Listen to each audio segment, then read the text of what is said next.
People, what's the weirdest thing you've caught a roommate doing? Years ago, I lived in a cramped 2-bedroom, 1-bath apartment with a couple who I can only describe as some of the most disgusting people I've ever come across. From the very start, their habits were off-putting. But nothing prepared me for the absolute nightmare I'd face when it came time to move out. This couple didn't just have questionable hygiene. They had zero respect for shared spaces or anyone else's belongings. For starters, they constantly used my dishes without asking, never washed them, and then just shoved them into their bedroom. I'm talking plates and bowls with hardened food still stuck on, piled up in their room like forgotten trophies. I'd walk in once in a while and just see my own dishes with crusted leftovers staring back at me. It was disgusting, but I chalked it up to college living. Their cat situation was a horror show of its own. Instead of buying a proper litter box, they took some plastic gallon tubs, those big water or milk jugs cut open, and just dumped cat litter into them. No lids, no containment. The litter was constantly spilling out, and the cat, for some reason, decided the couple's closet was a more appealing bathroom. That's right, the cat peed right in their closet, soaking their shoes and belongings. Yet they just kept wearing those soaked shoes day after day without a hint of shame or concern. This was the kind of living situation that made every day a test of patience and tolerance, but nothing compared to what happened when it came time to move out. The lease was ending,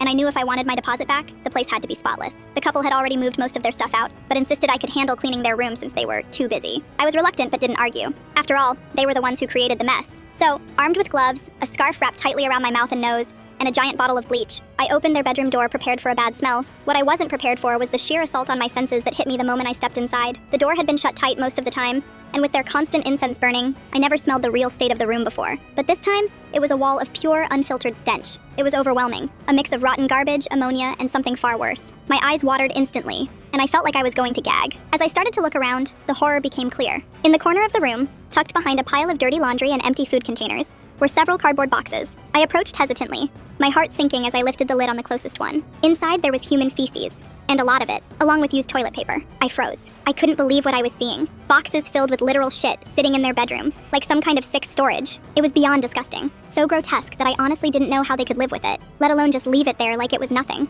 I bolted out of the room and immediately called them, screaming and demanding an explanation. I wasn't going to clean that. It was beyond unacceptable. They told me, without missing a beat, that sometimes they couldn't get into the bathroom because I was using it. Instead of knocking or holding it, they just went in those boxes. They claimed it was no different from a litter box, and insisted they cleaned it out once a week, like it was some kind of alternative cat litter setup. I didn't even know how to respond. The sheer insanity and lack of hygiene was mind-boggling. They treated it like it was normal, like no one else would care. I spent hours scrubbing that room afterward, bleach, disinfectant, and all the cleaning supplies I could get my hands on. The smell lingered for weeks. Every time I opened that door, I braced myself for the wave of nausea that came with it. That apartment experience is something I'll never forget. It was a brutal lesson in tolerance, personal boundaries, and just how far some people will go when they don't care about themselves or others. Years later, whenever someone talks about disgusting roommates or horror stories, that image of those poop-filled cardboard boxes and the smell of that room come rushing back. It's by far the most disgusting thing I've ever encountered living with someone, and probably will be for a long time.